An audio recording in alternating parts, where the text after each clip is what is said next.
तो गाइस ये है सीपीएम टाइम एस्टिमेट्स का क्वेश्चन नंबर 3। तो इस क्वेश्चन में आपको 7 एक्टिविटीज दिया हुआ है और उनकी प्रीसीडिंग एक्टिविटीज और ड्यूरेशन भी आपको गिवन है। और आपको क्या निकालना है? आपको निकालना है, सबसे पहले बनाना है नेटवर्क डायग्राम और उसके बाद आपको क्रिटिकल पाथ और प्रोजेक्ट कंप्लीशन टाइम निकालना है। तो गाइस बहुत इजी है। सबसे पहले मैं एक रफ डायग्राम बना लेता हूं। तो सबसे पहले एक्टिविटी है एक्टिविटी ए। क्या एक्टिविटी ए से पहले कुछ है? नहीं, कुछ नहीं। इसी तरीके से एक्टिविटी बी से भी पहले कुछ नहीं है। तो मैं गाइस यहां पे एक्टिविटी ए और बी बना लूंगा। तो एक्टिविटी ए और बी यहां पे बन गई है। अब बारी आती है एक्टिविटी सी की। तो क्या एक्टिविटी सी से पहले कोई एक्टिविटी है? जी हां, एक्टिविटी सी से पहले है ए। तो मैं सी को ए के बाद डालूंगा। अब एक्टिविटी डी की बारी आती है। तो एक्टिविटी डी से पहले है ए, तो मैं ए के बाद ही एक्टिविटी डी को यहां पे बनाऊंगा। अब बात आती है एक्टिविटी ई की। तो एक्टिविटी ई से पहले है बी और सी। तो मुझे यहां पे क्या करना है? मैं यहां पे इंटरचेंज कर देता हूं। मैं डी को ऊपर बना देता हूं और सी को यहां पे बना देता हूं। अब यहां पे मैं बना सकता हूं एक्टिविटी ई से पहले बी और सी। तो बी को मुझे इस तरीके से बनाना है। ये बन गया मेरा बी और इन दोनों से मिलकर बनती है एक्टिविटी ई। तो ई से पहले बी और सी दोनों भी आ गई। अब एक्टिविटी एफ। क्या एक्टिविटी एफ से पहले कोई एक्टिविटी है? हां, है डी। तो एक्टिविटी एफ बनेगी डी के बाद। अब बारी आती है जी की। क्या एक्टिविटी जी से पहले कोई एक्टिविटी है? हां, है ई। तो ई से पहले बनने वाली है एक्टिविटी जी। तो मैं कुछ इस तरीके से बनाऊंगा। तो गाइस एफ और जी का एंड पॉइंट किसी भी नेटवर्क डायग्राम में स्टार्टिंग पॉइंट, मैं यहां पे कलर तब्दील कर लेता हूं। किसी भी नेटवर्क डायग्राम में स्टार्टिंग पॉइंट और एंडिंग पॉइंट हमेशा एक ही होते हैं, अलग अलग नहीं होते हैं। तो मैं यहां पे नंबर देता हूं। यहां पे होगा 1, एक्टिविटी मेरी 1, ए के लिए है 1 और ये हो जाएगा एंड पॉइंट 2। तो एक्टिविटी ए का स्टार्टिंग पॉइंट है 1 और एंड पॉइंट है 2। अब आती है एक्टिविटी बी की बारी। तो एक्टिविटी बी का स्टार्टिंग पॉइंट ऑलरेडी 1 मैंने यहां पे लिख चुका है। मैं यहां पे लिखूंगा 3। तो एक्टिविटी बी का एंड पॉइंट हो चुका है 3। अब एक्टिविटी सी की बात करते हैं। तो ऑलरेडी स्टार्टिंग पॉइंट 2 और 3 इसे असाइन हो चुका है। अब एक्टिविटी डी की बात करते हैं। तो स्टार्टिंग पॉइंट है 2, इसका एंड पॉइंट है 4। अब एक्टिविटी ई की बात करते हैं। तो एक्टिविटी ई का स्टार्टिंग नोड या पॉइंट है 3 और इसका एंड होगा 5। अब एक्टिविटी एफ की बात करते हैं। तो एक्टिविटी एफ में स्टार्टिंग पॉइंट तो मुझे पता है 4, एंड पॉइंट रहेगा 6। इसी तरीके से जी का एंड पॉइंट भी यहां पे कंप्लीट हो चुका है। तो गाइस अब यहां पर मुझे इस डायग्राम को एक शक्ल देनी है, एक खूबसूरत सी शक्ल यहां पे मुझे बनानी है। तो गाइस बहुत बहुत यहां पे सिंपल है। मैं क्या करूंगा? मैं सबसे पहले ऐसे बना दूंगा। यहां पे ए बना, यहां पे बी बना, ये 2 हुआ, ये 3 हो जाएगा, ये 4 हो जाएगा और यहां पे मुझे क्या करना है रहेगा? ये 5 बन जाएगा। 4 और 5 एक जगह पे मिल रहे हैं 6। क्या मैंने मिस किया है? हां, मैंने एक चीज यहां पे मिस किया है। वो है एक्टिविटी 2 से लेकर 3 तक का एरो। तो गाइस बस बिल्कुल मुझे इसी तरीके से नीचे ड्रॉ कर लेना है। तो सबसे पहले मैं बनाऊंगा एक सर्कल जिसमें मैं लिखूंगा 1। तो ये है मेरा नोड 1, स्टार्टिंग पॉइंट 1। अब यहां से 2 एक्टिविटीज निकल रही हैं। एक है इसके लिए, यहां पे एक सर्कल बनने वाला है और मैं यहां पे लिखूंगा 2 और बिल्कुल उसी के नीचे मैं एक सर्कल बनाऊंगा और मैं वहां पे लिखूंगा 3।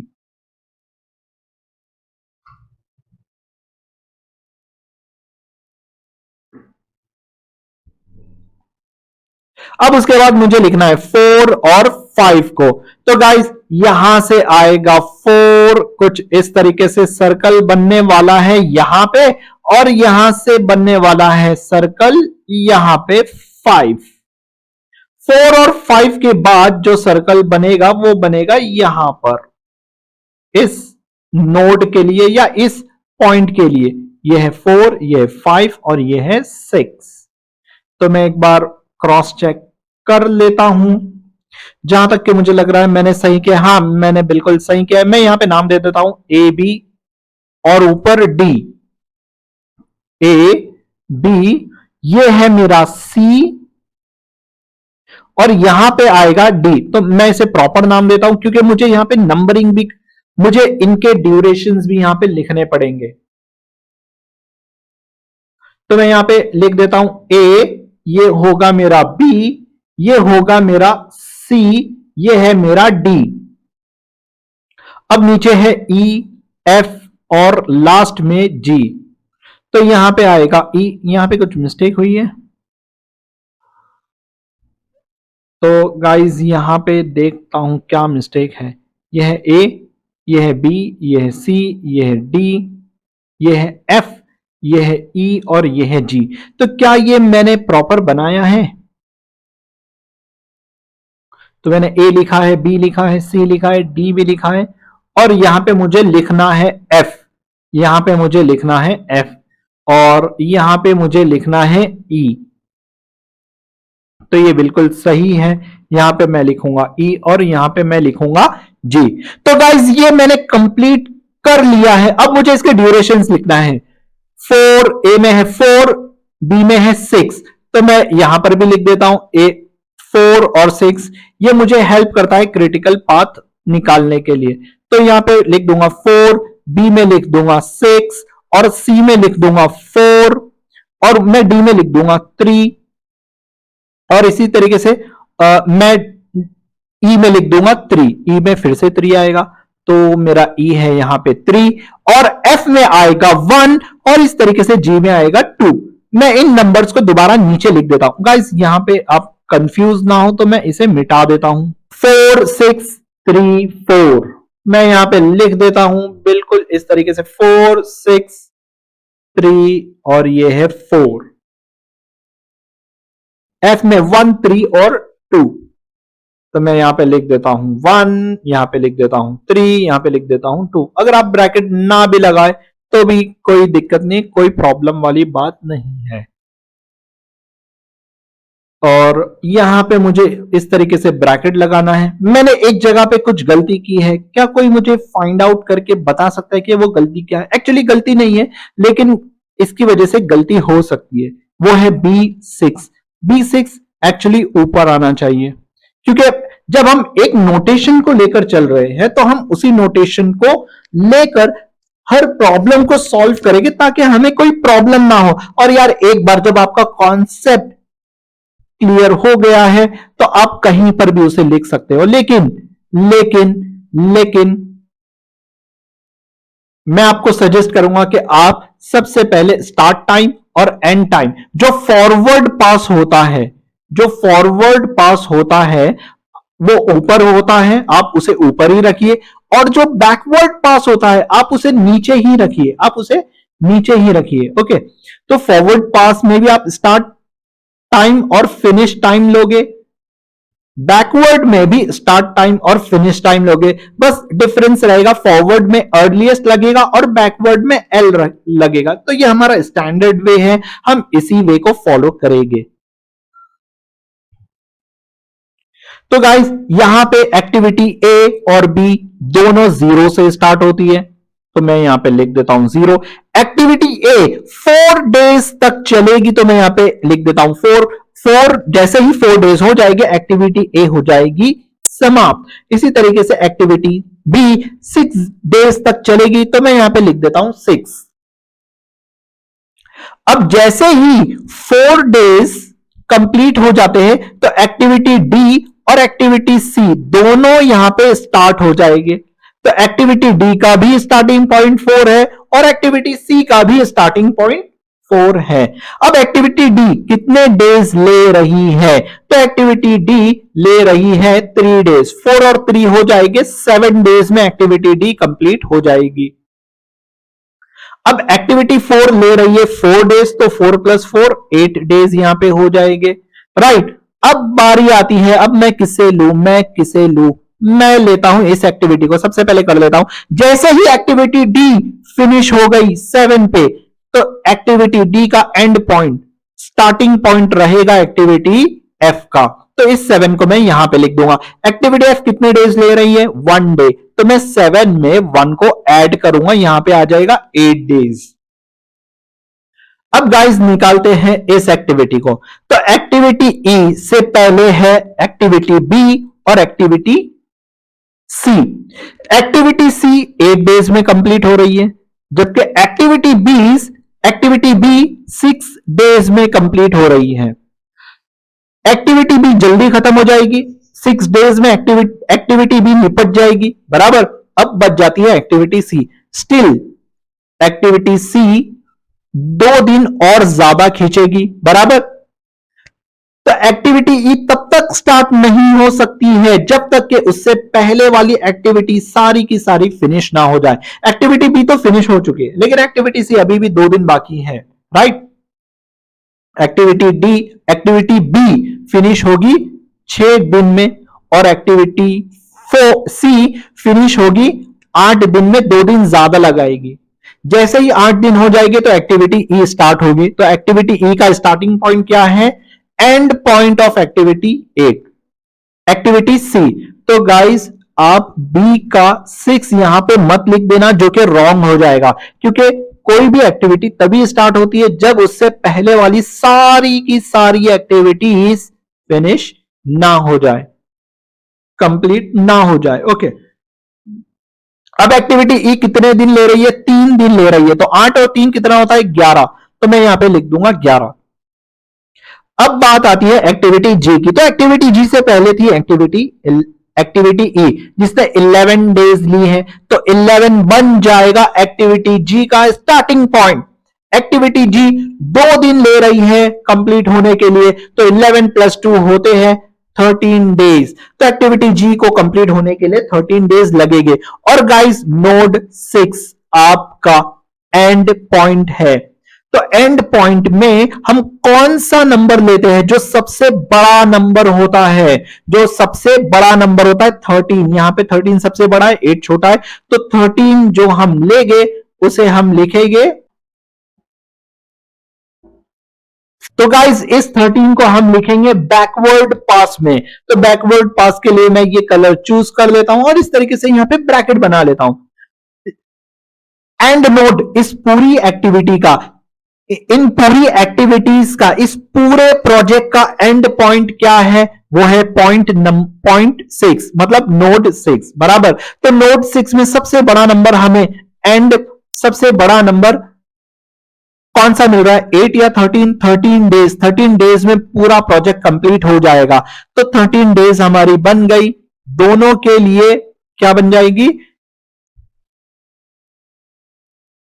13 दोनों के लिए बन जाएगा फिनिश पॉइंट, लेटेस्ट फिनिश बन जाएगा।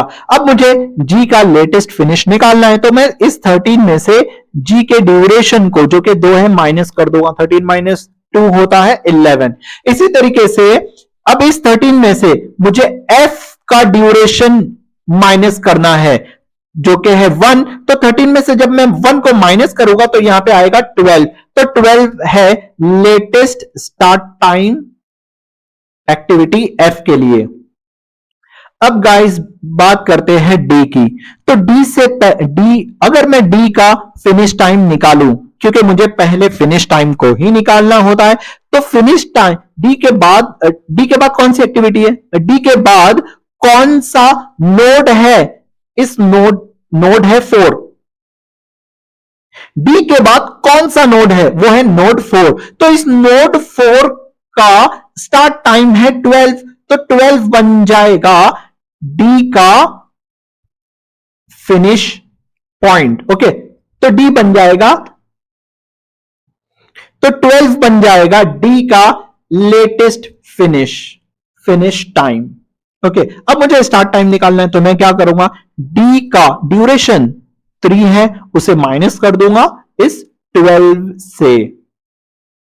तो 12 - 3 कितना होगा? 12 - 3 होगा 9। तो मैं यहां पे 9 लिखूंगा। इसी तरीके से गाइस मुझे एक्टिविटी ई का लेटेस्ट स्टार्ट और फिनिश टाइम निकालना है। तो फिनिश टाइम क्या होगा? तो एक्टिविटी ई के बाद कौन सा नोड है? वो है नोड 6। नोड 6 का स्टार्ट टाइम है 11, तो मैं यहां पे लिख दूंगा 11। याद है मैं इस 11 की बात नहीं कर रहा हूं, ना ही इस 8 की बात करूंगा। ओके, तो मैं यहां पे लिख दूंगा 11। अब 11 में से मुझे एक्टिविटी ई का ड्यूरेशन निकालना है, जो कि 3। 11 माइनस 3 हो जाएगा, 11 माइनस 3 हो जाएगा 8। गाइस मुझे ऊपर के नंबर्स को बिल्कुल नहीं देखना है। वो नंबर सेम आ सकते हैं, डिफरेंट भी आ सकते हैं, लेकिन मैं ऊपर के नंबर्स को बिल्कुल नहीं देखूंगा। ओके, अब यहां पे मैं कौन सी एक्टिविटी निकालूंगा? मैं सबसे पहले बी को निकाल लेता हूं। तो गाइस अगर मैं बी की बात करूं तो बी का नोड कहां पर है? बी का नोड है 3, और 3 का स्टार्ट पॉइंट क्या है? वो है 8। तो मैं यहां पे लिख दूंगा 8 बन जाएगा। 8 बन जाएगा बी का 8 क्या बन जाएगा? बी का लेटेस्ट फिनिश टाइम। अब मुझे यहां पे निकालना है स्टार्ट टाइम, तो मैं 8 में से 6 को माइनस करूंगा, तो 8 माइनस 6 होगा 2। मुझे एक्टिविटी सी का स्टार्ट और फिनिश पॉइंट निकालना है। तो गाइस मैं कैसे निकालूंगा?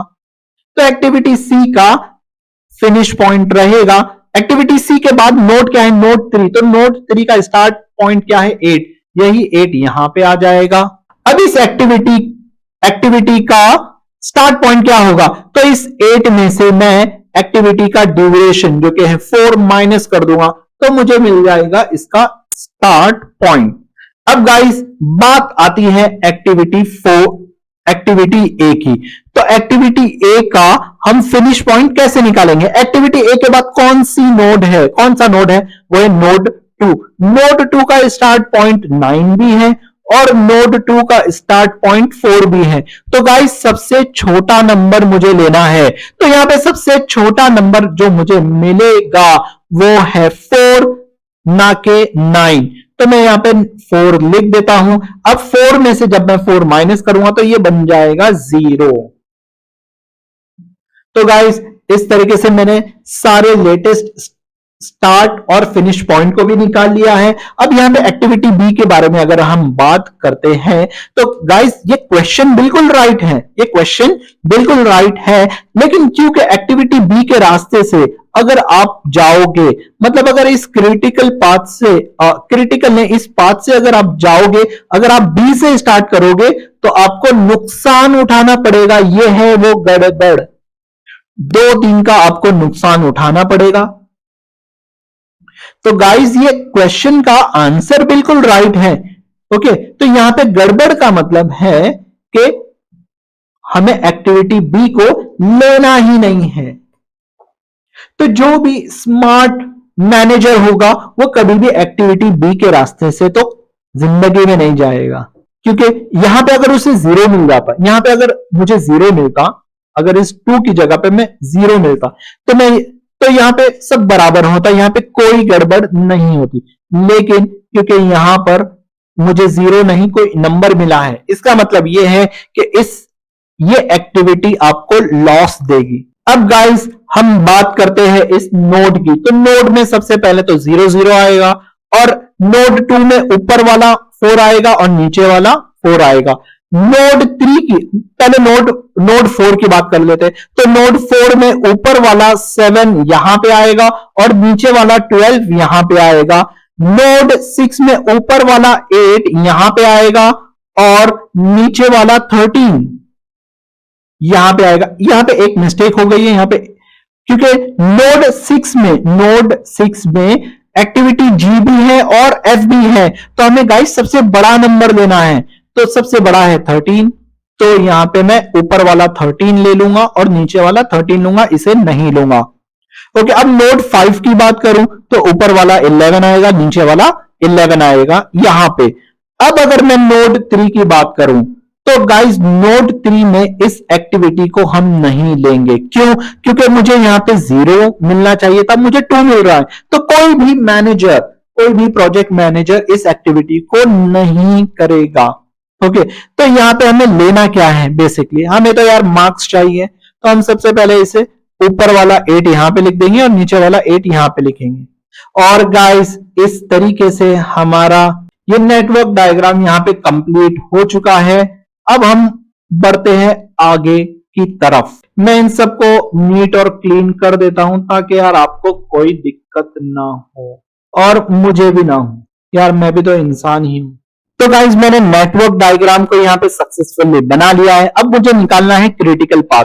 तो क्रिटिकल पाथ की अगर मैं बात करूं, तो यहां पर मुझे कौन से नंबर्स मिल रहे हैं। अगर मैं इस वे से जाऊं जो कि मेरा सबसे पहला वे है, तो यहां पे मुझे मिलेगा 4+3 होता है 7, 7+1 होगा 8, तो मुझे 8 डेज मिलेंगे। अगर मैं सेकेंड पाथ से जाऊं जो कि मेरा होगा 1 2 3 5 एंड देन 6, तो मुझे मिलेगा 4+4 8, 8+3 11, 11+2 होता है 13 डेज।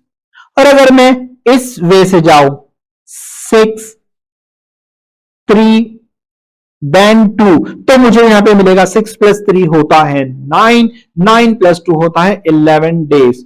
तो यहां पे सबसे बड़ा नंबर है 13, 13 डेज ही इसका क्रिटिकल पाथ रहेगा जो कि मिडल में मिला है। तो ये होगा एक्टिविटी ए, एक्टिविटी सी, ई और जी।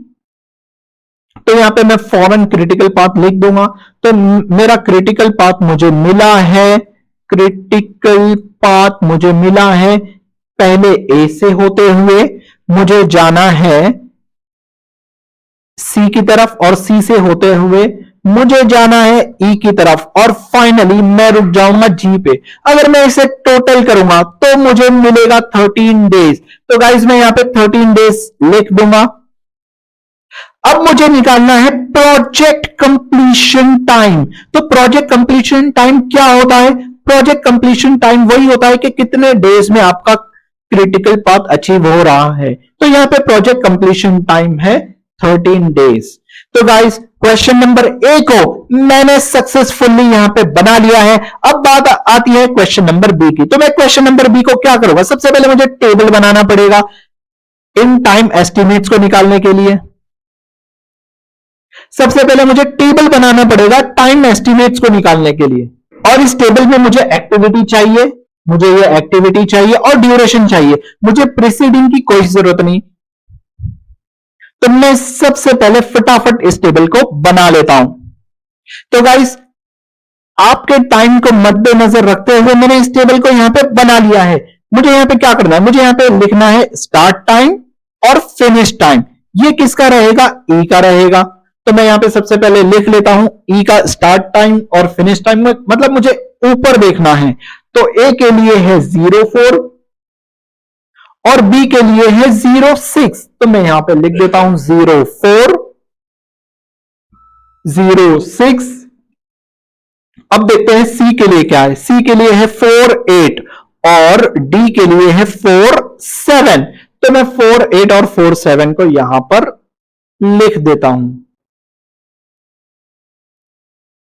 अब उसके बाद है ई जिसमें आएगा 811। तो मैं 811 को यहां पर लिख रहा हूं ई के सामने। अब मेरे पास बच जाता है एफ और जी। तो गाइस एफ के लिए है 78 और जी के लिए है 1113। तो मैं उन दोनों नंबर्स को यहां पे लिख देता हूं। अब मुझे यहां पे लिखना है स्टार्ट टाइम और यहां पे मैं लिखूंगा फिनिश टाइम, और यहां पे मैं लिखूंगा फिनिश टाइम। तो ये स्टार्ट टाइम रहेगा एल का और ये स्टार्ट टाइम फिनिश टाइम रहेगा एल का। तो गाइस ये मुझे नीचे मिलेंगे। तो ए के लिए है 04, ए के लिए है 04 और बी के लिए है 028, 0428। तो गाइस यहां पे मैं कलर को ही तब्दील कर लेता हूं। मैं यहां पे लिखूंगा 04, ये होगा 28। अब उसके बाद यहां पे आएगा सी के लिए 48 और डी के लिए 912। सी के लिए 48, डी के लिए 912। ये 48 था और ये डी के लिए 912। ओके 912। अब मुझे ई के बारे में लिखना है, वो है 811 और एफ के बारे में लिखूंगा 1213। एफ के बारे में लिखूंगा 1213। 13 और ये था 8 11, 8 11 12 13। अब बारी आती है जी की, तो जी का टाइमिंग है 11 13।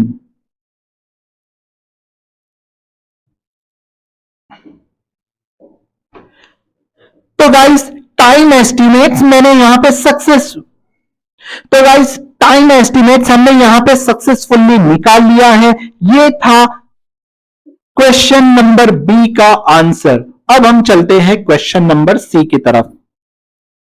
तो गाइस इस क्वेश्चन में आपको फ्लोट भी निकालना है, लेकिन फ्लोट निकालने से पहले मैं बताना चाहता हूं कि फ्लोट होता क्या है।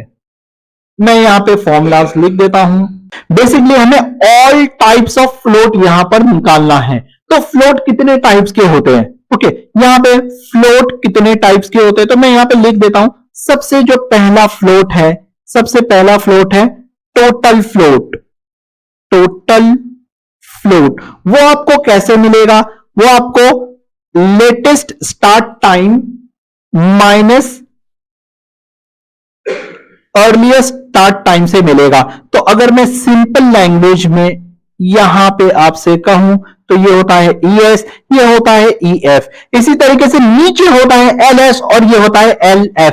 तो आपको टोटल फ्लोट कैसे मिलेगा? इनको माइनस कर देना, LS माइनस ES।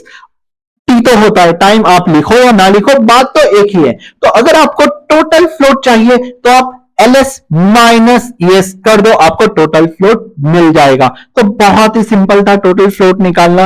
अब टोटल फ्लोट के बाद जो दूसरा फ्लोट है वो है फ्री फ्लोट। वो है फ्री फ्लोट। तो गाइस फ्री फ्लोट निकालने के लिए आपको टोटल फ्लोट में से जो आपको ऊपर मिला है, टोटल फ्लोट में से हेड स्लैग को माइनस कर देना है।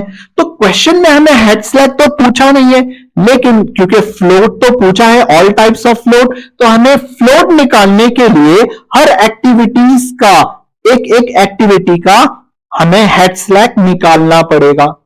अब इस तरीके से मुझे थर्ड निकालना है। जो थर्ड टाइप होती है फ्लोट की वो होती है इंडिपेंडेंट फ्लोट। Independent float.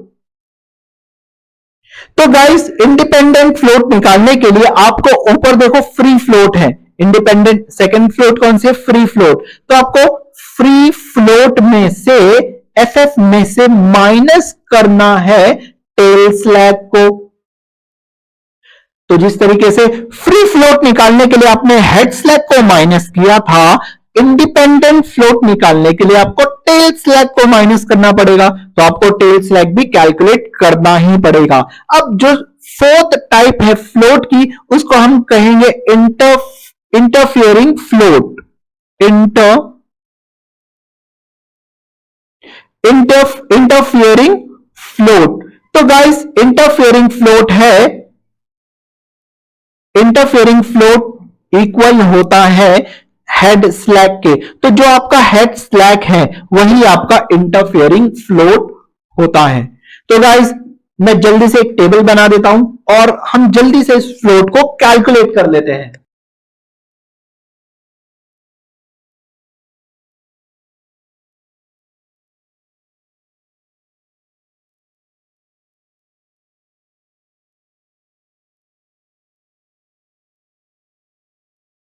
तो गाइज ये टेबल मैंने प्रिपेयर कर लिया है। इस टेबल में ज्यादा कुछ नहीं, मैंने सिर्फ एक्टिविटीज लिख दी है और यहाँ पे टेल स्लैग लिखा है, ये हेड स्लैग है जिसे हम इंटरफेयरिंग फ्लोट भी कहते हैं। और यहाँ पे मुझे टोटल फ्लोट, फ्री फ्लोट और इंडिपेंडेंट फ्लोट लिखना है, तो मैंने इसे लिख दिया है। अब सबसे पहले मैं एक्टिविटी ए और बी का टेल स्लैग निकालूंगा। तो गाइस एक्टिविटी ए का टेल क्या है? वो है नोड 1, जो मुझे मिलेगा 0 माइनस 0। अगर मैं 0 माइनस 0 करता हूं तो यहां पे मैं डायरेक्टली लिख देता हूं 0। तो टेल स्लैग मुझे मिल गया 0। अब एक्टिविटी ए का हेड स्लैग क्या रहेगा? तो एक्टिविटी ए का हेड है 4 माइनस 4, जो कि अगेन मुझे यहां पे 0 मिलने वाला है। तो एक काम करता हूं, मैं यहां पे उन नंबर्स को भी लिख देता हूं ताकि आपको रेफर करने में कोई प्रॉब्लम ना हो। 0 माइनस 0 और ये होगा हेड स्लैग 4 माइनस 4।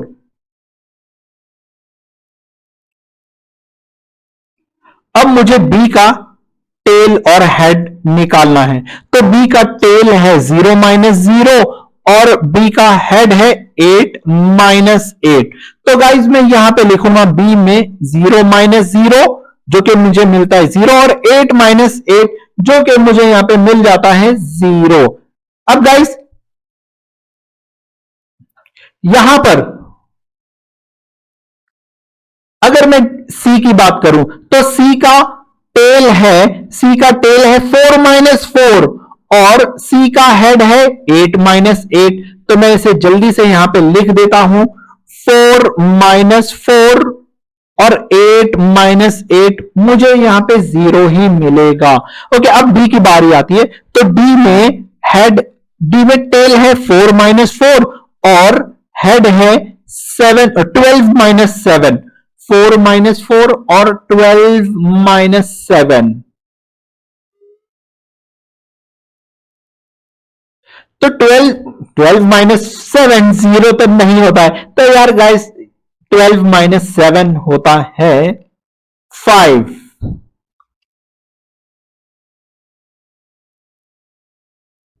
अब बारी आती है ई की। तो ई का टेल है 8 माइनस 8 और हेड है 11 माइनस 11।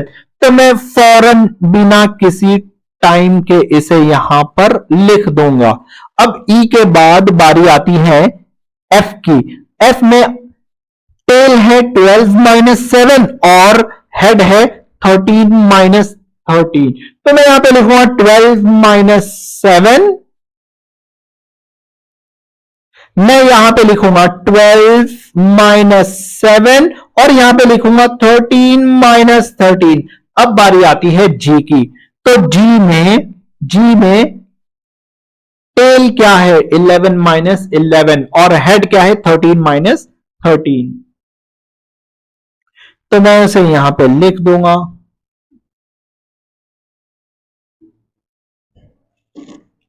तो गाइस यहां पे हमने टेल स्लैग भी निकाल लिया है और हेड स्लैग भी निकाल लिया है। हेड स्लैग को इंटरफेयरिंग फ्लोट भी कहते हैं जो कि हमारा यहां पे निकल चुका है। अब मुझे निकालना है टोटल फ्लोट। तो टोटल फ्लोट के लिए मुझे क्या करना है एलएस माइनस ईएस करना है। एक्टिविटी ए के लिए 0 माइनस 0 और एक्टिविटी बी के लिए 2 माइनस 0। तो यहां पे मैं लिखूंगा 0 माइनस 0 मुझे क्या मिलता है 0 ही मिलेगा और 2 माइनस 0 मुझे मिलता है 2 नॉट 0। अब एक्टिविटी सी की बात करते हैं। तो एक्टिविटी सी में मुझे मिलेगा 4 माइनस 4 0। तो मैं यहां पे लिख देता हूं 4 माइनस 4 0। और एक्टिविटी डी की बात अगर मैं करूं तो एक्टिविटी डी में मुझे मिलेगा 9 माइनस 4। तो गाइज मैं यहां पे लिखूंगा 9 माइनस 4 जो कि मुझे मिलने वाला है 5। अब एक्टिविटी ई की अगर मैं बात करूं तो मुझे मिल जाएगा 0। मैं यहां पे लिखूंगा 8 माइनस 8 0। अब बात आती है एक्टिविटी एफ की। तो एक्टिविटी एफ में मैं क्या लिखूंगा एक्टिविटी एफ में मैं लिखूंगा 12 माइनस 7 राइट 12 माइनस 7 जो कि मुझे यहां पे अगेन मिलने वाला है 5। अब बच जाती है एक्टिविटी जी। तो गाइस एक्टिविटी जी में आएगा 11 माइनस 11 जो कि मुझे फाइनली 0 ही मिलने वाला है। तो यहां पर मैंने टोटल फ्लोट भी कैलकुलेट कर लिया है। मैं इसे थोड़ा सा अरेंज करता हूं क्योंकि ये बाहर चला गया। अब मुझे निकालना है फ्री फ्लोट। तो गाइस फ्री फ्लोट निकालने के लिए टीएफ में से हेड को माइनस कर देता हूं। तो मेरा टीएफ कहां पर है मेरा टीएफ है ये टीएफ। 0 में से हेड को मैं माइनस कर देता हूं तो 0 माइनस 0 होगा 0। इसी तरीके से 2 माइनस 0 होगा 2। 0 माइनस 0 होगा 0। 5 माइनस 5 होगा 0। 0 माइनस 0 होगा 0। 5 माइनस 0 होगा 5 और 0 माइनस 0 होगा 0। तो गाइज मैंने फ्री फ्लोट को भी यहां पे बड़ी आसानी से निकाल लिया है। अब बारी आती है इंडिपेंडेंट फ्लोट की। तो इंडिपेंडेंट फ्लोट मैं कैसे निकालूंगा? इंडिपेंडेंट फ्लोट निकालने के लिए मुझे एफएफ यानी ये फ्री फ्लोट जो इंडिपेंडेंट के बाजू में, मैंने फ्री फ्लोट निकालने के लिए बाजू वाले को देखा, टोटल फ्लोट को। अब मुझे इंडिपेंडेंट फ्लोट निकालने के लिए मैं इसके बाजू वाले को देखूंगा, मतलब फ्री फ्लोट को। तो मैं एफएफ में से टेल को माइनस कर दूंगा। तो गाइज मैं यहां पे कलर कर लेता हूं, चेंज। अब एफएफ 0 में से मैं 0 को माइनस करूंगा तो मुझे मिलेगा 0। मैं यहां पे डायरेक्टली आंसर लिखता हूं, मुझे मिलेगा 0। अब 2 में से मैं 0 को माइनस करूंगा तो मुझे मिलेगा 2। फिर 0 में से अगेन मैं 0 माइनस करूंगा, मुझे मिलेगा 0। अब उसके बाद फिर से 0 से मैं 0 माइनस करूंगा, मुझे मिलेगा 0। फिर मैं 0 से 0 माइनस करूंगा, मुझे मिलेगा 0। फिर मैं 5 में से 0 माइनस करूंगा, मुझे मिलेगा 5। और मैं 0 में से 0 को माइनस करूंगा तो मुझे मिल जाएगा यहां पे 0। गाइज यहां पर 12 माइनस 7 होता है 5, यहां पे आना चाहिए 5। अब अगर मैं 5 में से 5 को माइनस करूंगा तो मुझे यहां पे मिलने वाला है 0। तो ये था आपका कंप्लीट सॉल्यूशन क्वेश्चन नंबर 3 का। मिलते हैं नेक्स्ट क्वेश्चन में।